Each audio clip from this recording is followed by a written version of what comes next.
Une modeste clinique publique de Delhi qui abrite une technologie dernier cri. Le dossier de ce patient asthmatique est enregistré sur tablette puis directement transmis au médecin. Elle prescrit un test sanguin réalisé à l'aide de cet appareil capable d'effectuer 50 tests médicaux.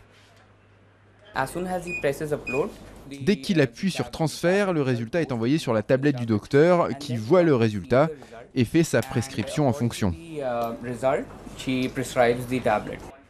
Diagnostic, le bilan sanguin n'est pas bon. Le patient va devoir ralentir sur les cigarettes et l'alcool. Au total, la procédure a pris moins de 30 minutes. Cette clinique est l'une des centaines mises en place par le gouvernement de Delhi qui compte en ouvrir 1 millier, toutes équipées de haute technologie. On ne peut pas dire que le changement est fait à 100%. On apprend au fur et à mesure. Ça permet de gagner du temps. Le patient vient, on a juste à appuyer sur un bouton et le diagnostic est déjà là.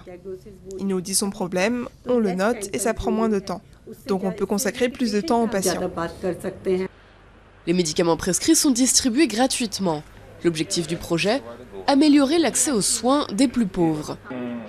Derrière l'appareil médical au cœur du programme, cet ingénieur indien qui a quitté un travail bien payé aux États-Unis pour aider son pays. Utilisé dans la clinique témoin de Delhi, son invention vendue 900 € pièce va bientôt équiper d'autres centres de la capitale et a déjà été testée dans 11 pays. Nous avons des partenariats actifs en ce moment en Afrique et quelques-uns en Amérique du Sud où ça va être lancé. Mais nous avons constaté dans des pays développés comme l'Angleterre ou les États-Unis une demande pour des technologies de ce genre. Une révolution pour ceux qui ne peuvent se payer les cliniques privées, où une simple consultation coûte près de 15 €. Mais tablette ou non, pour la plupart des patients, l'important c'est de ne pas avoir à faire des heures, voire des jours d'attente. Dans les grands hôpitaux publics, il y a trop de monde. On doit enregistrer son numéro et après attendre près de 2 heures.